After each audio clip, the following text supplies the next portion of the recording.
Hello, welcome back to my channel. If you're new here, I'm Goo. I also go by Chiz. My pronouns are they, them, and I do things on here sometimes. I'm super excited for today's video. I'm going to be showing you how I made this hat, and I love it. I am so proud of it. So much so that I made another one. But this one is so cool. It has like really cool spikes over along the edge here, along with some other things. So if you're interested in buying this hat, it will be on my Etsy, linked in the description as always.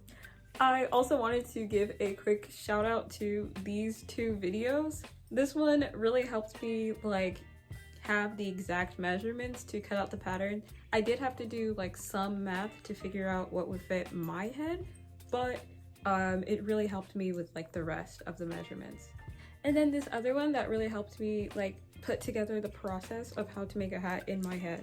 So if you want to try to make this, I definitely recommend watching those two videos as well. One last thing before we get started here. If you do not already know, I'm going to be doing a Q&A for when I hit 10,000 subscribers. If you have anything that you want to ask me, please ask it in the comments below with this format, and I'll know it's for the Q&A and I'll answer it because I'm answering all the questions. All right, thank you so much. Let's get started with the video. First thing I did was to measure my head around where I wanted the hat to sit, plus about like 1 inch for seam allowance.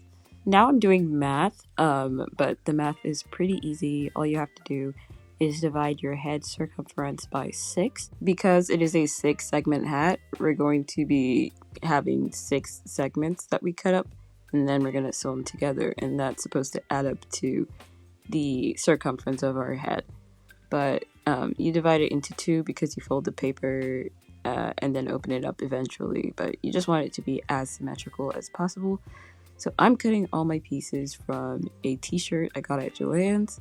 It's just a gilded black t-shirt, and I'm laying all the 6 segments on top of each other so that they can be as even and symmetrical as possible. I'm using the black t-shirt as like the lining material for the hat, and then I have this other fabric that I'm going to use for the outside of the hat, which you've seen, like the plaid one. So yeah, now I'm just pinning things together, and then I'm going to go in with my sewing machine and sew everything all down. But first, I like to check my tension by sewing on a piece of paper and making sure I get it right, and then I start sewing. I took a little break, but I did the same exact thing for the outer hat material. I cut out all the segments using the same like paper pattern thing that we cut out earlier, and I'm sewing them all together. Next, I'm pinning the lining to the main material, wrong side to wrong side, and then I'm going to go in with my sewing machine and sew them both together. And then at this point, I try it on and make sure everything fits, and it does, luckily. And now it's time to start figuring out what I'm going to do for the brim. It took me a minute to figure out like where to even start, but I landed on using this piece of paper to just trace the general shape of the hat. I kind of measured it, but the measurement didn't really matter. And then I folded it in half and drew like a physical brim. And then once I saw that that fit all right and was what I wanted, it was time to start cutting this out on fabric. But when I cut it out, I left out like quite a bit for seam allowance, maybe like, I don't know what that is, half an inch. And yeah, just in case, because I wasn't really sure what I wanted, and you can always trim it down. I also am cutting on 2 layers of fabric in case that wasn't clear. So I have this thing that I bought for the hat. It's interfacing, and it's the most solid one that they had. So I'm placing my brim pattern sort of on it, and I pin it down and I cut it, and then I trim it down. And I try to iron it because I think it's iron on interfacing, but that doesn't work even with my iron on the hottest setting. So I decided that I'm just going to put it on the inside because I sewed the 2 layers together off camera. Sorry, but I decided I'm just going to put it on the inside. So I iron the brim fabric to make sure it is flat, and then I put the interfacing inside.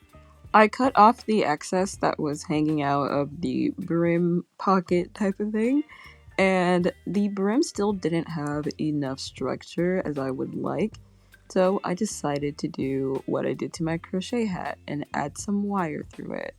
So I'm sewing a little channel through the edge of the brim that I'm going to then feed the wire through, which you can see me doing right here. This was harder than it should have been. I should have like bent the edge of the wire so it goes in more smoothly because it was like poking through. But anyways, here I am pinning the brim down to the rest of the hat and making sure that it looks good. So I try it on in the mirror with the pins in it. It looked good to me, so I sewed it on, which is what you see here. I really like the decision to add the wire to the brim. It was honestly a game changer because then you can adjust the brim to be however you want. And now I'm done with the base of the hat. I am done for the night. I'm continuing the next day. So I'm doing my DIY bias that I'm going to use to finish off the bottom like edge of the hat. And I've never made bias before, but it's actually shockingly easy. I have this like huge bias strip that I bought, but I couldn't find it, so I had to make mine. Turns out it was on my desk the whole time. Anyways, I'm pinning it down to the bottom of the hat. As you can see, it's like covering up that raw edge at the bottom. And I'm also doing it all the way to the brim. And theoretically, it should look like this, but obviously I do not sew straight. So, this one was just a practice hat, and the strip of bias wasn't even straight, so I was doomed to fail from the start. But it's not that bad. Why am I describing it so horribly? It's not that bad. Here I am sewing it on, and quite frankly, it looks pretty good. Like, not trying to flex, but it looks pretty good. So now I cut off this piece of fabric, and I was gonna use it for something, but I'm blanking here. I remembered! Okay, so I was gonna cut it in half like that, because I was like, why is it so short? Anyways, I'm doing a sort of bias type thing, not really. I'm just making like a little strap, and I iron it down to make sure it lays flat, and then I sewed it down off camera. So now it's time for the fun part, which is decking this shit out. So I'm going to deck out the strap with some spikes and stuff. I'll show you. So I'm going to be using these tree spikes. They're also screwbacks, and then these fancy skull studs from studsandspikes.com. I recommend them. They're pretty affordable, and shipping if you live in the US is not super bad. I think it's less than $5. And I'm also going to be using my grommet maker that I got from Amazon. So I'm just putting stuff in. I'm just using my X-Acto knife to make holes and screwing or putting the grommet in depending on, you know, what makes sense to my little brain. Okay, so I tried it on in the mirror and determined that I'm gonna sew it on here and right here. I'm just gonna sew it up and down like this. Okay, I did a zigzag stitch over here and over here. To finish it off, I'm going to cover this seam with this skull stud to finish off the edge there. And then I'm gonna do some other like decals on the hat. Like I'm gonna put safety pins and I don't know, pins and stuff. And then I'll be back with the final one. Okay, this is the final hat as you've seen in the beginning of the video. I really love the way it came out. It reminds me of the Statue of Liberty for some reason, just like the pokey things. Anyways, I put these two safety pins right here. I put like this little line, I made like a little X, and I put some extra ones over there. I put this pin, I made these two pins. This one says protect trans kids. This one's just a spiral. These are like bottle cap pins. I used to sell these on my Etsy, but they're sold out. And Dog Party pin, which is a local band. That is it. Thank you so much for watching. If you made it this far, let's do a spider emoji so I know you made it to the end. And I hope that you have a lovely day.